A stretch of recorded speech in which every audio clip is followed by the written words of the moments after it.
Shalom, saudara yang dikasihi Tuhan Yesus Kristus. Selamat pagi, salam sejahtera buat saudara semua dimanapun saudara berada. Damai dan sukacita oleh Roh Kudus melimpah senantiasa dalam hati dan kehidupan saudara semua. Sebelum kita mendengarkan renungan firman Tuhan hari ini, mari sama-sama kita siapkan hati kita dan berdoa. Bapa kami yang di surga, Bapa yang baik, Bapa di dalam nama Tuhan Yesus Kristus, kami mengucap syukur oleh karena pertolongan Tuhan. Kami boleh beristirahat dengan baik di sepanjang malam, dan kembali pagi ini kami bangun dengan kekuatan dan kesehatan, serta berkat Tuhan. Saat ini ya Tuhan, kami mau mendengarkan kebenaran firman-Mu. Berbicaralah kepada kami secara pribadi, supaya kami dapat mengerti akan kehendak-Mu atas kami. Terima kasih Tuhan, dalam nama Tuhan Yesus kami berdoa. Haleluya, amin. Saudara yang dikasihi Tuhan, nats Alkitab kita pada saat ini terdapat di dalam Filipi 3 ayat 1-15. Saudara dapat membacanya secara pribadi kemudian melanjutkan renungan ini, atau saudara dapat membacanya setelah renungan ini. Saya akan membacakan Filipi 3 ayat 13 dan 14. Tertulis demikian. Saudara-saudara, aku sendiri tidak menganggap bahwa aku telah menangkapnya, tetapi ini yang kulakukan, aku melupakan apa yang telah di belakangku, dan mengarahkan diri kepada apa yang di hadapanku, dan berlari-lari kepada tujuan untuk memperoleh hadiah, yaitu panggilan sorgawi dari Allah dalam Kristus Yesus.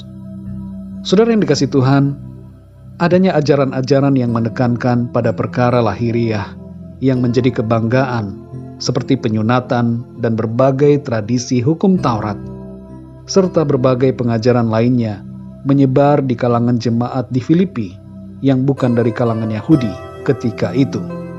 Rasul Paulus memberikan nasihat firman Tuhan sehubungan dengan adanya hal ini, dan ia mengatakan bahwa sebagai keturunan Yahudi, sebenarnya ia bisa lebih membanggakan diri karena berbagai perkara lahiriah itu.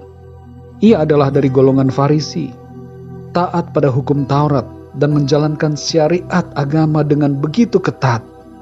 Namun Paulus menganggap semua status dan ritual lahiriah itu sebagai suatu kerugian, bahkan sebagai sampah oleh karena pengenalannya akan Tuhan Yesus Kristus. Kalau kita membaca ayat-ayat dalam perikop ini, maka kita dapat memahami bahwa ada dua golongan orang yang ada disebutkan di sini, yaitu orang-orang yang mencari keselamatan di luar Kristus, di mana mereka menambahkan berbagai aturan lain untuk mendapatkan keselamatan. Mereka tidak merasa yakin akan keselamatan di dalam Kristus, sehingga merasa perlu untuk memenuhi berbagai hukum-hukum lainnya, seperti hukum sunat dan berbagai aturan Taurat yang sebenarnya hal itu merupakan gambaran akan Kristus dan telah digenapi di dalam Kristus. Golongan yang kedua adalah orang-orang yang meyakini bahwa keselamatan hanya ada di dalam Kristus, di mana salah satunya di sini adalah Rasul Paulus. Rasul Paulus memiliki keyakinan yang kuat di dalam Tuhan karena ia mengalami perjumpaan pribadi dengan Tuhan Yesus ketika ia sedang dalam perjalanan ke Damsyik untuk menganiaya jemaat Tuhan pada waktu itu. Peristiwa ini dapat kita baca di dalam Kisah Para Rasul 9 ayat 3-6. Perjumpaan Rasul Paulus dengan Tuhan mengubah dirinya dari yang tadinya tidak percaya dan tidak mengenal Kristus menjadi mengenal Kristus, dan dari yang tadinya menekankan kepada perbuatan-perbuatan dan pemenuhan hukum Taurat menjadi orang yang percaya bahwa keselamatan hanya ada di dalam Kristus. Saudara yang dikasihi Tuhan, pesan firman Tuhan buat kita semua melalui ayat-ayat dalam perikop ini adalah, yang pertama, jangan teralihkan dari iman kita kepada Kristus. Dalam Filipi 3 ayat 13 di situ dikatakan, mengarahkan diri kepada apa yang ada di hadapanku.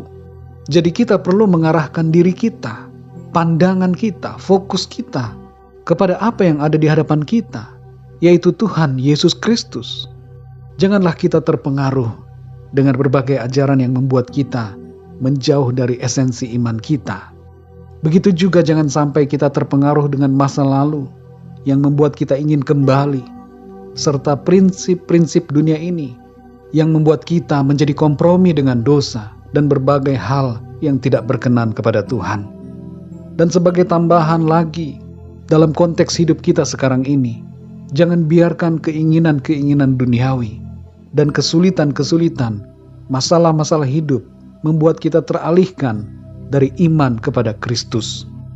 Yang kedua, saudara, mari kita semakin mengenal Kristus dalam hidup kita.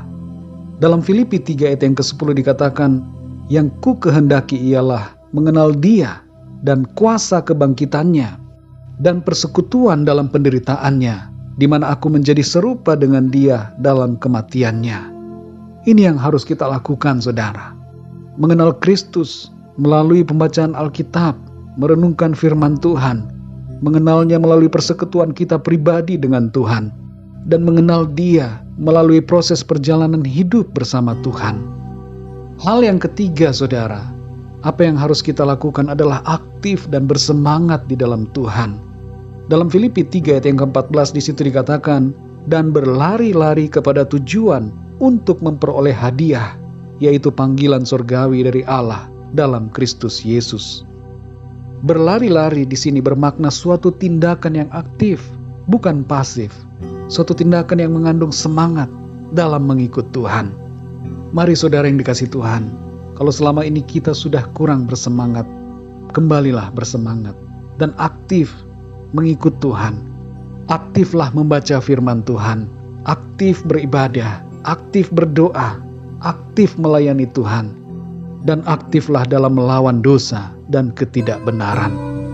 Saudara yang dikasihi Tuhan, ada banyak hal yang mencoba untuk membuat kita melenceng dari fokus. Tapi jangan kita teralihkan, saudara. Tetap fokus kepada Tuhan Yesus Kristus. Dan jangan kita alihkan fokus kepada yang lain. Semua yang di bumi ini hanyalah sementara. Karena itu mari kita fokus kepada yang kekal. Mari kita berdoa, saudara. Bapa kami yang di sorga, Bapa di dalam nama Tuhan Yesus Kristus, kami mengucap syukur untuk firman-Mu yang mengajarkan kami untuk kami memandang kepadamu senantiasa, berfokus kepadamu ya Tuhan, dan tidak teralihkan dari panggilan surgawi yang Engkau berikan kepada kami. Ada banyak hal di dunia ini yang mencoba mengalihkan perhatian kami, membuat iman kami goyah, dan berusaha untuk membuat kami keluar dari jalur yang Tuhan kehendaki. Tolong kami Tuhan, kuatkan kami dengan firman-Mu. Tuntun hidup kami selalu ya Roh Kudus. Kami mau setia, berjalan dalam pimpinan Tuhan. Kami mau tetap memandang Engkau ya Tuhan Yesus, sampai kepada akhirnya kami berjumpa muka dengan muka, melihat kemuliaan-Mu. Terima kasih Tuhan, pimpinlah kami di sepanjang hari ini, dalam segala aktivitas kami. Biarlah di dalam semuanya itu, nama Tuhan senantiasa dipermuliakan. Kami menyerahkan semua ke dalam tangan kasih-Mu. Kami percaya Engkau menolong kami, menopang kami senantiasa. Dalam nama Tuhan Yesus Kristus, Tuhan dan Juru Selamat kami berdoa dan mengucap syukur. Haleluya, amin. Puji Tuhan, saudara yang dikasihi Tuhan, saya percaya firman Tuhan menjadi berkat dan kekuatan buat saudara semua. Dan Roh Kudus akan menolong saudara untuk lebih lagi memahami kebenaran firman Tuhan. Tuhan Yesus memberkati saudara semua. Sampai jumpa dalam renungan yang berikutnya. Haleluya.